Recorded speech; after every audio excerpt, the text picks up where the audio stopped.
Welcome to my podcast, Coach Bishop's Winning in Life. In life, I have put together 4 stages I feel like we need to do as a especially young adults. Number 1 is to understand that conversation is therapeutic.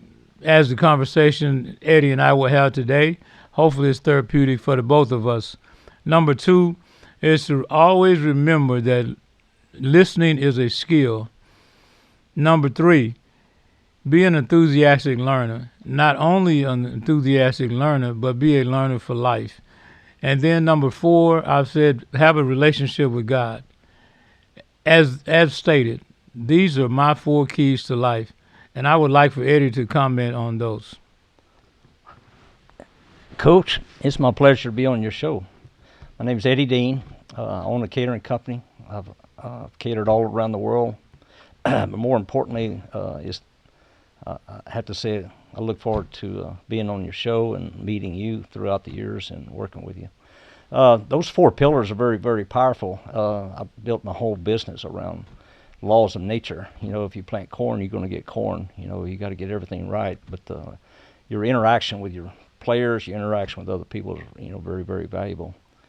So yeah, you're hitting a target when you move on those 4 pillars.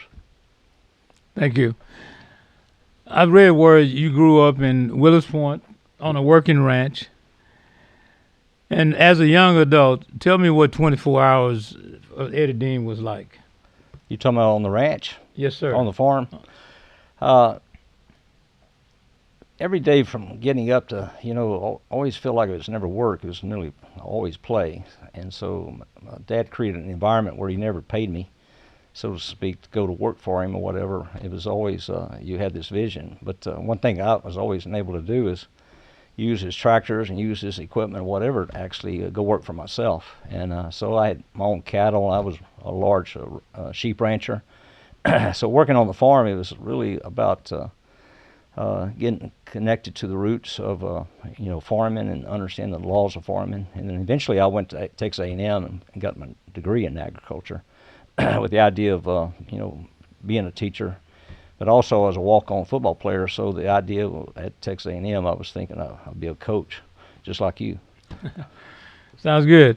And you mentioned agriculture. I saw where you actually majored in agriculture at Texas A&M. Yeah. And I said, how and why did you get involved with the restaurant business? I got out in the January or December. I graduated from Texas A&M in 1979, and so that's kind of a rough time to get a job at a school, whatever, at the middle of the season, middle of the year. So my brother and sisters and I, we own a marina on Lake Tawakoni. So what I did is converted that marina.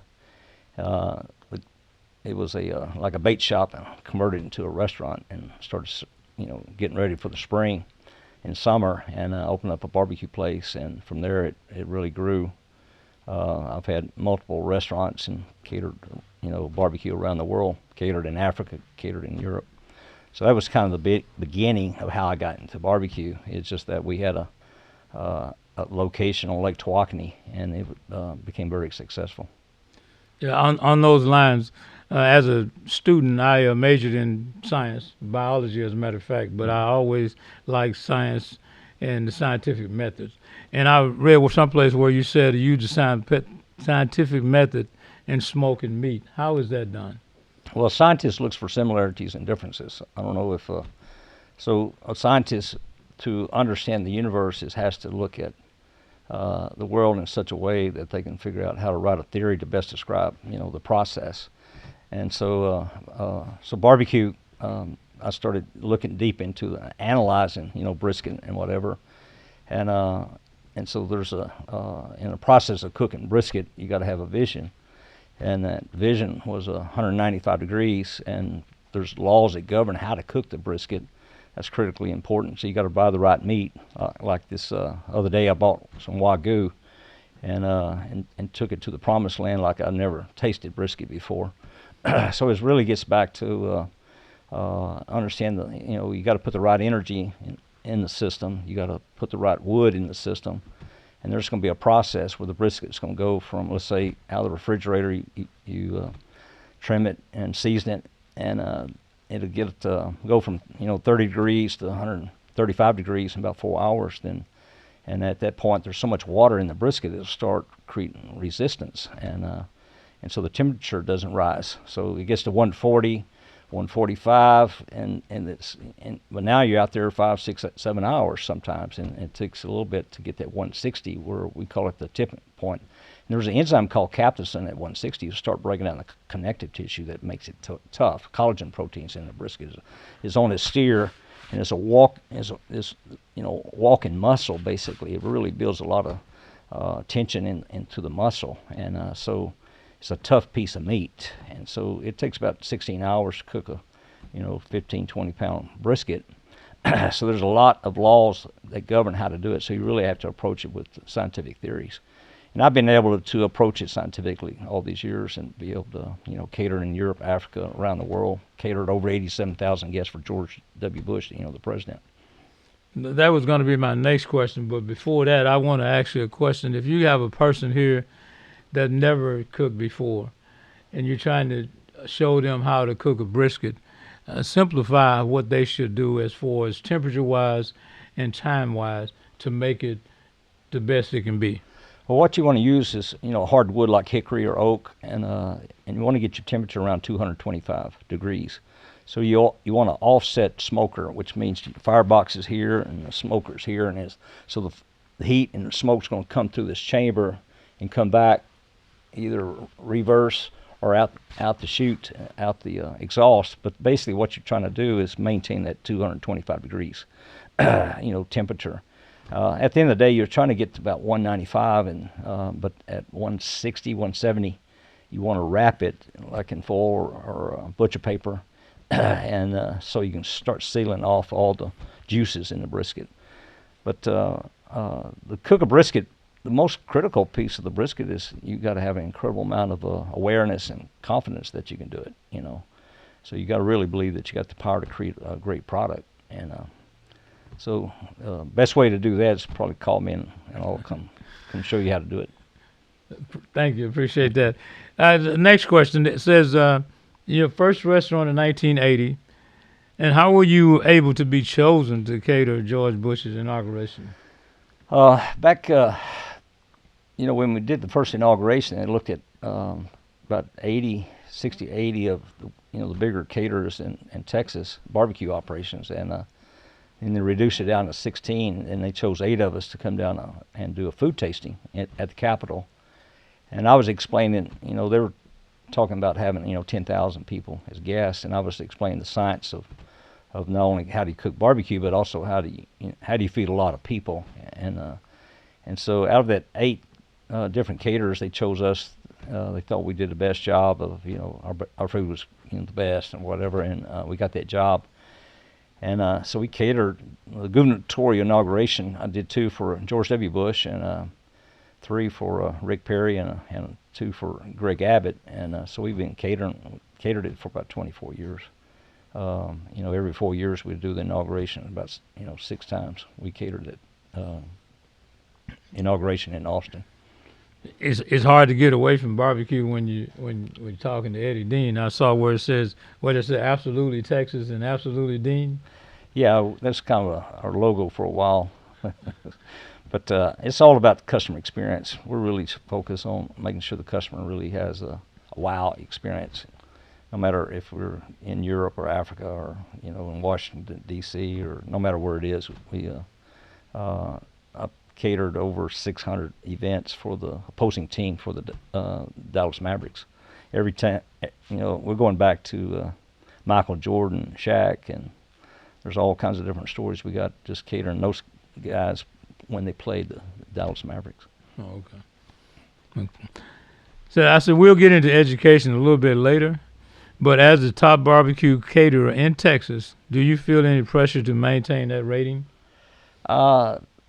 Not so much. It's right now, if you cannot cook barbecue or brisket in today's world because of the TikTok and the social media and all the different internet opportunities. So really, it's all about can you set the stage for for your employees not only show up physically, show up spiritually. You know, to really, you know, wow an audience. And so, you know, Red Cross called me at 11 o'clock to feed 13,000 people at 7 o'clock that evening.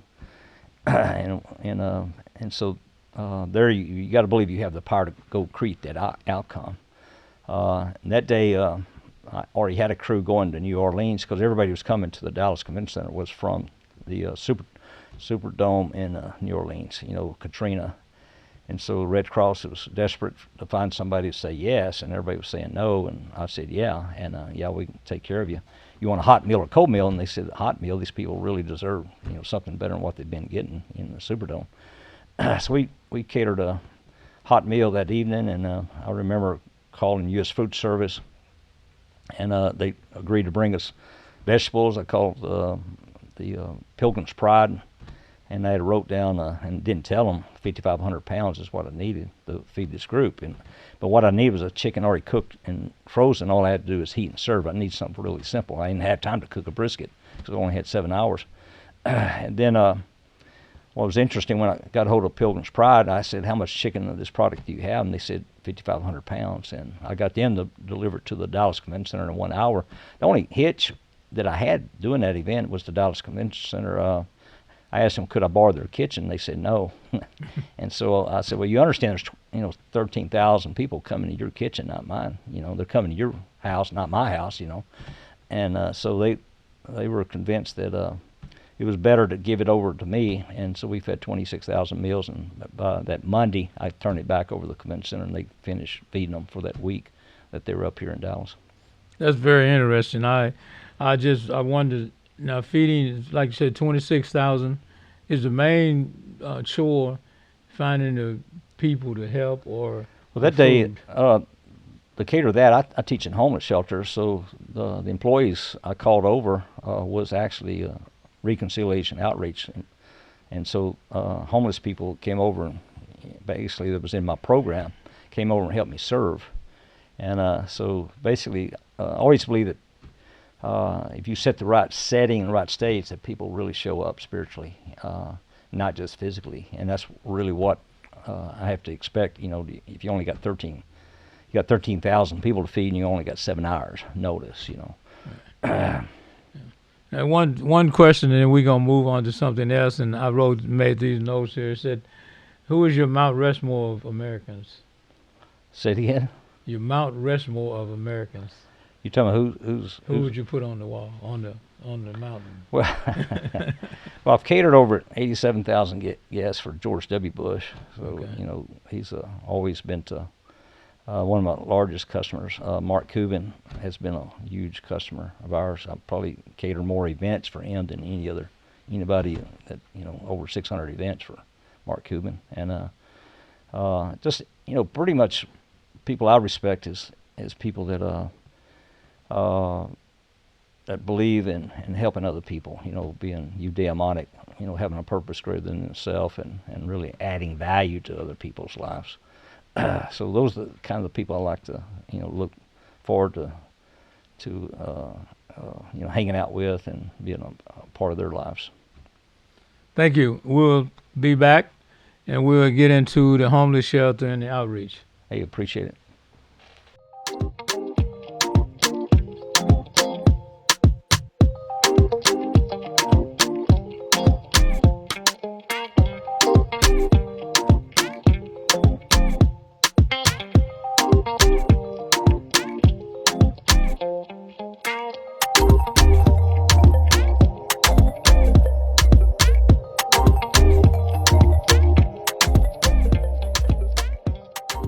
In 2000, you began visiting homeless shelters. In your opinion, why is homelessness such a epidemic in America?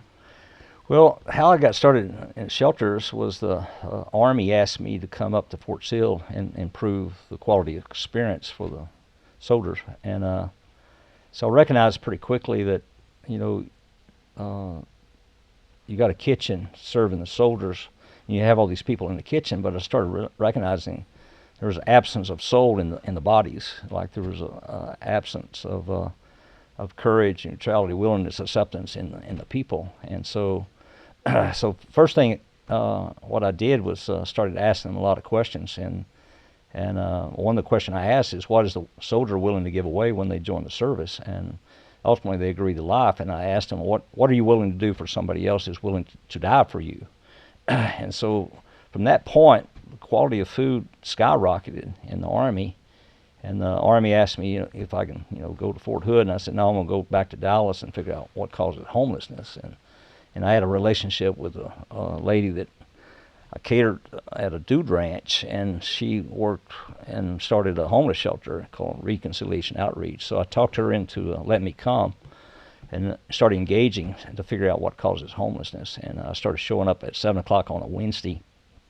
And about 6 weeks in the program, I asked this question: when did you perceive your power and control was taken away? And there was like 20 women on the left side and 40 men on the right, middle and the right side. And so this lady started telling the story, and so as every lady told a story, we got halfway through the men, and one of the guys just got out of prison. He said, Mr. Dean, everybody's a 5-year-old. So when you ask the question, when did you perceive your control or power taken away? The common denominator was everybody in the whole room was 5 years old when they lost control and power. And so that day I was driving home, and I asked, what happens to everybody at 5 years old? A scientist looks for similarities and differences. Well, the similarities, what happened to everybody at 5 years old, they learned how to ride a bicycle. So what's the similarities between riding a bicycle and ending up in the shelter? Well, you're programmed to ride a bicycle, and these people at 5 years old, because of sexual abuse, mental abuse, physical abuse, all abandonment, all the different trauma they were dealing with, at 5 years old, they were actually conditioned and programmed to actually end up in a homeless shelter or prison or drug addiction.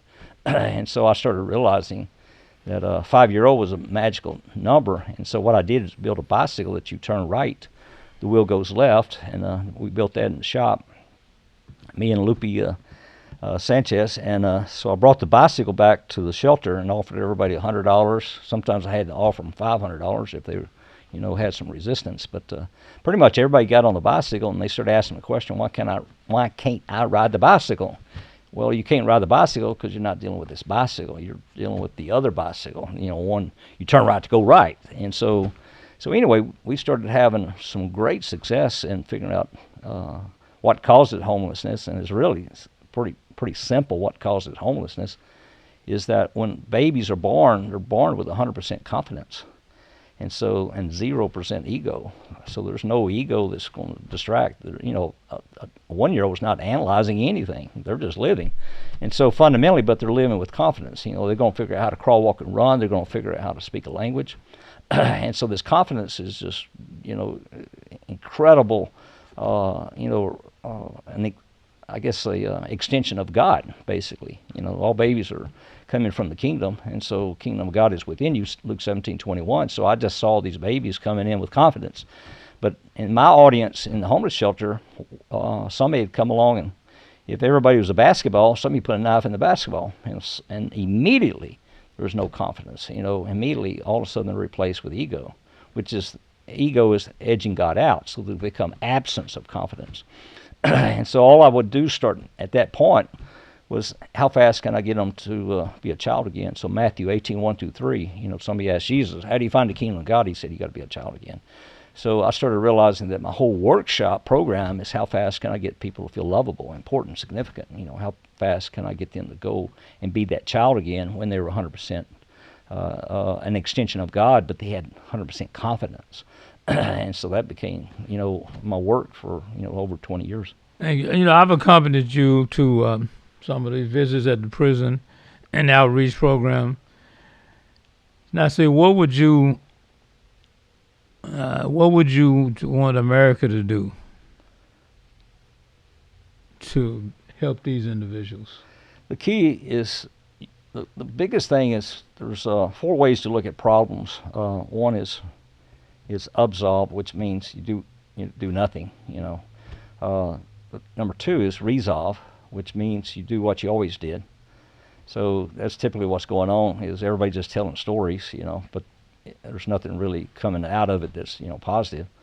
Number 3, you bring a solution. But those 3, absolve, resolve, and solve, it works fine if we're fixing a car. If you had a flat tire on the way over here, and we got to change the tire. Well, that's easy because we're solving a problem, but that's a physical problem. And basically, with homelessness, it's not a tangible issue. It's intangible. It's non-visible. It's non-physical.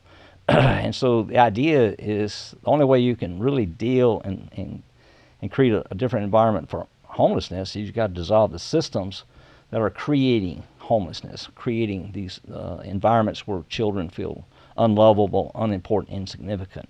And so all these people that was in the shelter that first time, they were raised in very, very toxic environments, authoritarianism, which means you believe there's not enough power in the system, so you have to go fight over the power. So if you're raised in a system where you got to fight over the food and fight over the this and fight over that, well, eventually, basically, a bully is going to show up and beat you down, and next thing you know, you feel like you got to be a bully, and that's the only relationship they have with other people is bullying back and forth. But eventually, what happens? You believe you don't have power, and the only way you can get power is you got to take it from somebody else. Well, the more you take from other people, the less you got, and that's why people become homeless. Is fundamentally they were brought up in a system of authoritarianism, which is strictly the opposite of the Creator. Authoritarianism, you think you got to be validated by some authority. Somebody's got to tell you that you have value. And so, the biggest issue is that people live their whole life with some need to be validated by somebody else, by some other author other than themselves. So I focus on making sure we get the individual feel lovable, so they have their autonomy back, where they have their inner essence back to go dictate and create their own destiny. Okay, what would you say that the American system has to do with it? Authoritarianism is there's only really two systems that basically everybody lives under. The idea that you should author your own life, well, that's enlightenment. Every baby born is coming from the light, enlightenment. In enlightenment, there's energy constantly flowing through you. So basically, you dictate your life basically what you think about. And so if you have, environments where you learn to have courage, neutrality, willingness, acceptance, and reason, love, joy, and peace, fruits of the Spirit, that alone is going to empower you to believe that you have the power to go create the outcome that you want. And so every child is born with love, joy, and peace. Most people don't recognize that. They're not brought up to hate or anger or feel fearful. So they're brought up with this incredible amount of confidence and spirit from the Creator, God. And so what's happening is that the environment is setting the stage for them to lose it. And so that's authoritarianism. So just dissolve authoritarianism, but everywhere you turn around, authoritarianism, top-down command and control is kind of way that everybody worships. They worship these systems of authoritarianism, and so you'll find it everywhere you turn around. I saw it, the biggest authoritarianism is in public schools. Basically, children, kindergartners are showing up with curiosity, imagination, creativity, and next thing you know, they're being measured for obedience, compliance, conformity. And so they're preparing a kindergarten to take the standardized test in third grade, which basically undermines their inner essence, undermines this confidence, because now they have to jump through these hoops. So it's like the people in the homeless shelter was a knife to the basketball, but what's happening in public school is a needle to the basketball. This slowly, slow abuse, basically, when you just want to measure for obedience, when we need to be measuring for imagination. How do you maintain the confidence? Yeah, I agree totally with that. As far as my thinking was that in the education system, we talk about the parents. You talk about 5-year-olds, and they really don't know what to do. So they're pretty much getting it from their parents. So how much of the, I guess what we should say is, what age group should we start letting people know about the different systems? Well, everybody should be familiar, but the problem is nobody's familiar because, everybody I know was brought up in pedagogy, pedagogy educational system. And there's two Latin words that education originated. One is educare, which led to pedagogy. The other is educere. Educere means to bring forth from within. So if you have all this confidence when you're born and you're an extension of God, then basically leading out from within is the proper way of maintaining and preserving the confidence that you were born with. And the terminology in education is called hudagogy. And it's kind of a weird word. It was only coined, a little over, 2 decades ago, so it's not a common word. But there was, before hudagogy, there was no word that represent the opposite of pedagogy. Pedagogy is, we're going to teach you math, science, and reading to about 99% don't like it, So we're going to put you in trauma until you don't like math. You're going to put you in trauma until you hate science. And literacy is a huge, huge problem in America, because people are not enabled to feel comfortable reading, love reading. And so, as they don't love learning. And all of a sudden we create these environments. And I looked at it, the biggest question, where did it originate in America? But it really originated in 1902 with John D. Rockefeller. And so what he wanted was factory workers.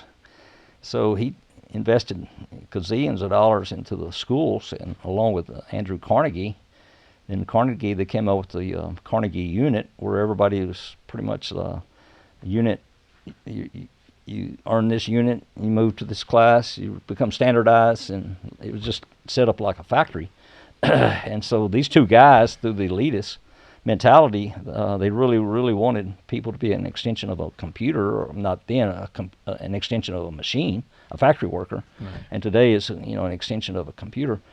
But it diminished that confidence. And so so the intent was to just put a needle in the basketball, and so we'll get these adults willing to be, have somebody else to be your author of your life. And that was the intent. And that's how education got hijacked. But what's happening is, all of these years, and we're talking about our great grandparents at that point, but they were brought up in that system, and their kids were brought up in the system, and so you just got system after system after system on top of each other, and so now we're really kind of in a mess. And it's because I don't see how any of these people that's going to be obedient going to be more obedient than artificial intelligence or machine learning. That sounds good. When we come back, I have 2 questions. Number one is, you've just been elected superintendent of a major school district. And it said, what changes would you make in the system? The next question is, what is the difference between the major difference, or how would you explain hudagogy and pedagogy to the average teacher?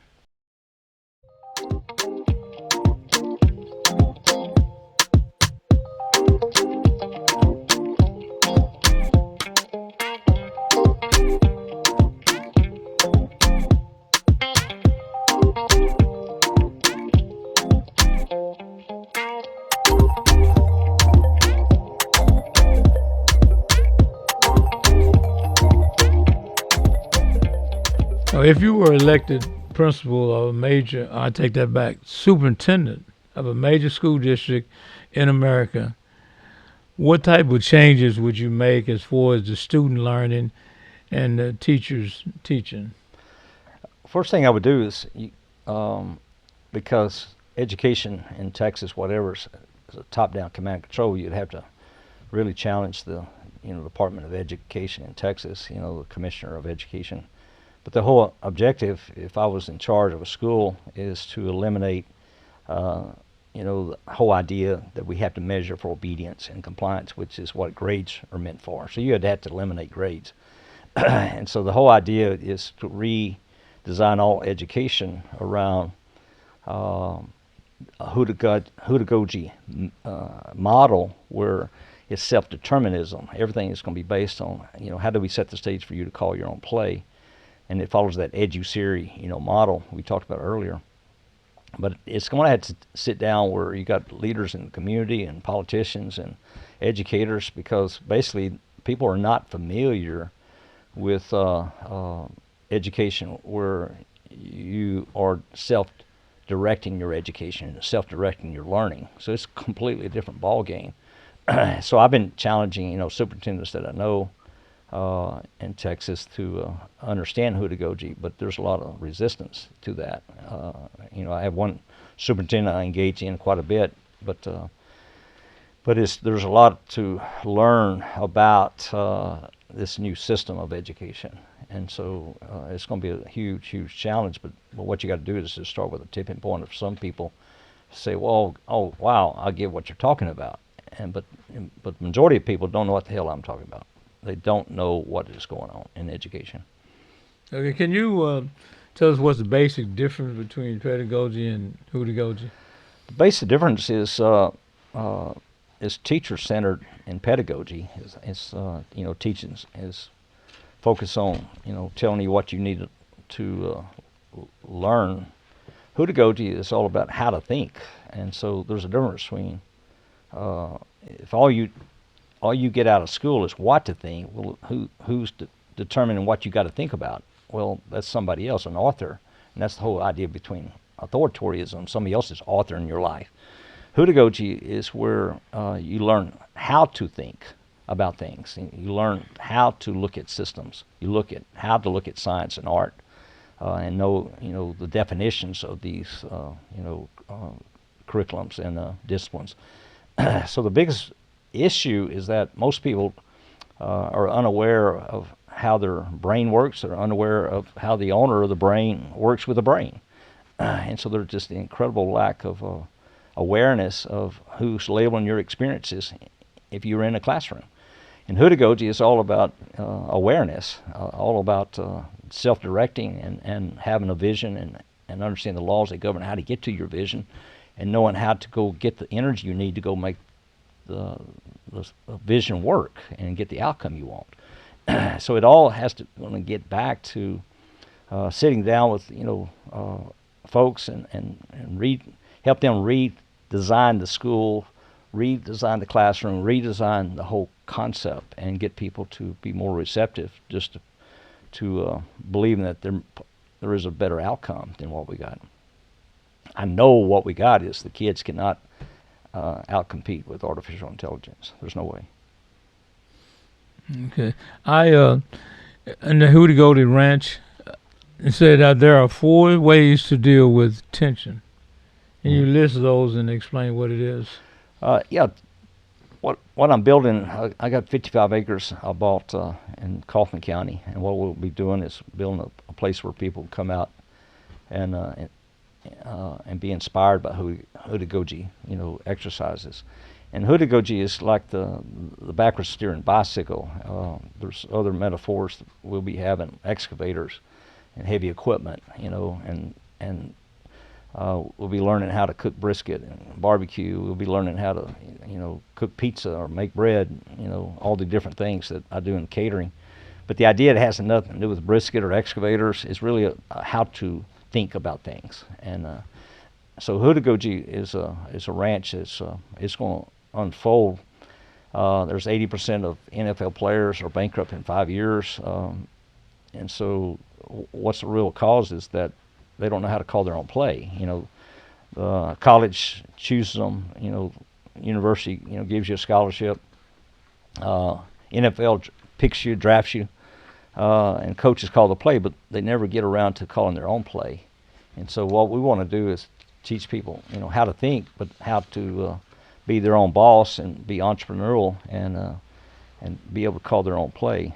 And so hudagogy is really a way of thinking from a standpoint of enlightenment, that this energy is constantly flowing through you, and you're constantly directing the energy towards the things you think about. So what do you think about really, really matters.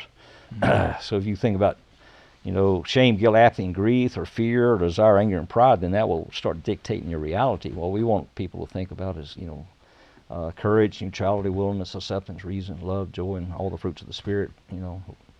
Have peace in their mind.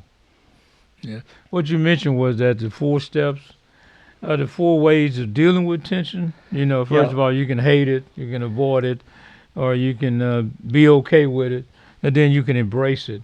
And I kind of list those with the same thing as coping with life, or how you deal with that. what we figured out in the shelters is that if you're brought up in shame, guilt, apathy, and grief, you'll hate tension. You'll hate interactions. You'll hate life. You'll hate engaging. And it's out of that group that basically, if you want to look what causes suicide, you look at what causes mass shooting, is you're going to find those people, they really, really hate tension, the idea of interaction. They hate the interaction with other people. And I would, say that the cause of it is that they were brought up in an incredible level of ego. Where basically God was edged out of their life, and so the next group, folks that deal with fear, desire, anger, and pride, they avoid tension, and that's 95% of the people that exist on the face of the earth. They live their whole life kind of robotic. As soon as things get tough, whatever, they got resistance to it, and so they just hate the tension. But what we're looking for is the next group is they're okay with tension.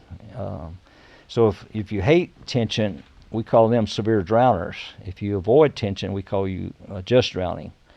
But if you're swimming, you're okay with tension. But to get to where we really want you to get, which is love, joy, and peace, is we need you to start sailing or surfing, which means you embrace tension.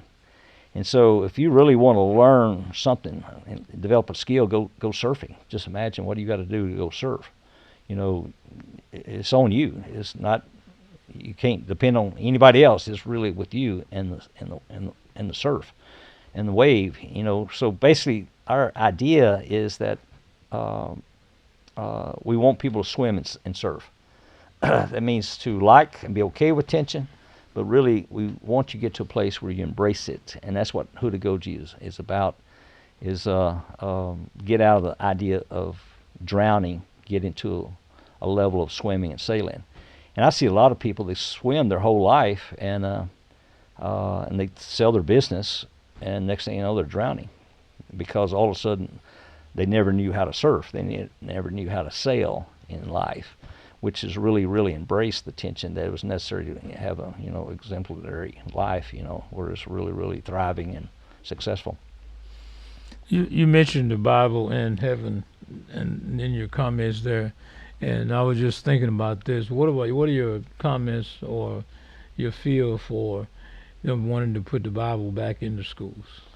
The problem with most of the people that use the Bible, a lot of times they use it as a weapon. They're not using it to. They're not in alignment with righteousness and justice in regard to God's intent or God's nature. So I see the biggest problem is that first, if you got hudagogy as a way of thinking, you're thinking right and just, and there won't be any problem with any book, because everybody is looking at what kind of book do I need to be successful. But if it's in a pedagogical issue, it's going to be used as a weapon. And if you want, just like math is used as a weapon, science is used as a weapon. Why is there so many people have problems reading? Because reading was basically associated with shame. Next thing you know, you're third grade, and they'll say, Leonard, we need you to stand up and start reading. And let's say you felt inadequate, unlovable, unimportant. Now you're shamed into, well, at that point right there is when all of a sudden you don't want to read the rest of your life. Reading is associated with shame. So the idea, what we're really trying to acknowledge, what's the definition of God? I get in an argument quite a bit with people when I ask that question, because their definition of God doesn't match up to what I sense is the correct definition of God. And I make it easy for people to understand God is first cause. I don't need 15 minutes to try to explain what God is. God is first cause. And so if God is first cause, then the first system God created was right and just. So we who God rested after 7 days, so God doesn't initiate, God responds. So I started seeing God as basically something to understand. And if you understand God, then basically if you focus on right and just, then fundamentally, and everybody focuses on right and just, then fundamentally we live in an incredible, peaceful, society. But you cannot live with right and just if you got a system like pedagogy, which is following authoritarianism. It just doesn't work. And so, to me, pedagogy is not right and it's not just. It's not fair. It doesn't create equality. It doesn't create anything that really what we need in our society today, which is we need kids to grow up believing they have the power to create an outcome, but have the right definition of the creator so they can go and do God's work. There's not going to be mass shootings if everybody felt lovable, and everybody felt adequate, and they had this 100% confidence that they were born with. Next question is, say, the Man Up program that you incorporated, I think at Carter High School. Carter High School. Yeah. What is that? I worked with a artist, Mr. Ferguson. I got involved with, he was an art teacher at Carter High School. So for 10 years, I put about 70 kids on my payroll. And what we did was interact and mentor these kids at South Dallas in the school. And they went on to, a lot of these guys, graduated and started, contact with some of them. They started their own business, and so I remember one guy was, there should be no way that he should be in prison. He was on the path of prison. He was stealing. He was just up to no good all the time. And so today he's got very successful business and doing really, really well. But the idea is that all these kids were born with that confidence we were talking about. And but the system of sometimes you just get in an environment where you got a dad but no benefits of a dad. And I see that quite often. Very, very seldom there was a dad involved in this group with these kids. I'd see mothers and grandmothers and great grandmothers, whatever, but very few dads that were involved.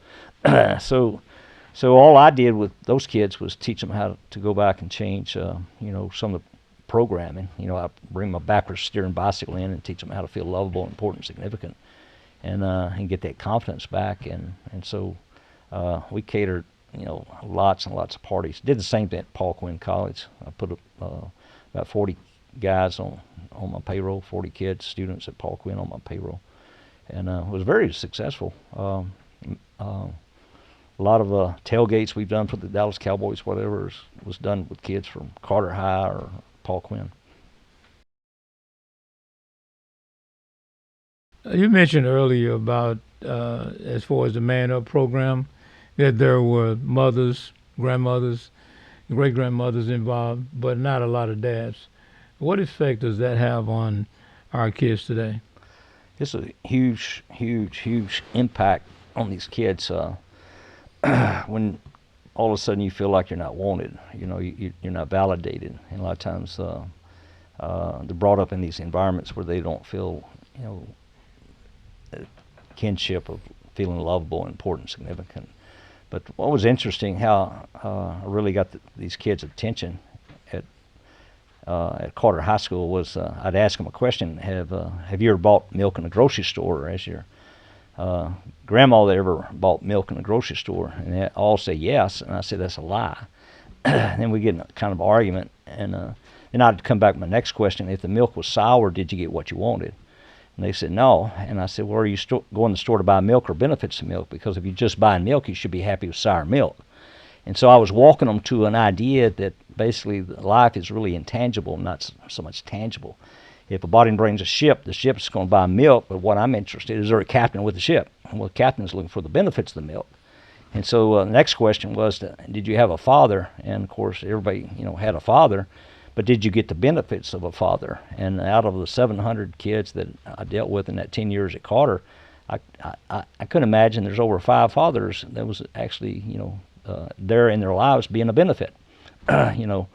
So that started resonating with these kids. And of course, my last question was, I'm an employer. Do I need employees or benefits employees? Well, this time they're saying, well, you need benefits. Well, explain to me how you're going to be a benefit. Well, a lot of these kids never thought in those terms that they need to show up spiritually, and that's what we're trying to get to Because I know if you show up physically and not spiritually, well, it could be chaos. I need you to show up spiritually. I need to go wow an audience. I need you to be a benefit to my customers. So we had in situations where I had kids from Carter High School catering parties in Highland Park, which is crazy back then. So, but basically it worked through the fact that kids started figuring out how to show up spiritually. Thank you for that. So you have done 1,200 people in the U.S. Embassy in Switzerland, Super Bowls, 100,000 evacuees from Katrina, 65,000 power lines workers in the hurricanes also, as well as the Winter Olympics. What's next? Oh, what's next is really getting back to that educational question. If I was superintendent, what would I do? The future is, how do we establish pedagogy as the main process of education?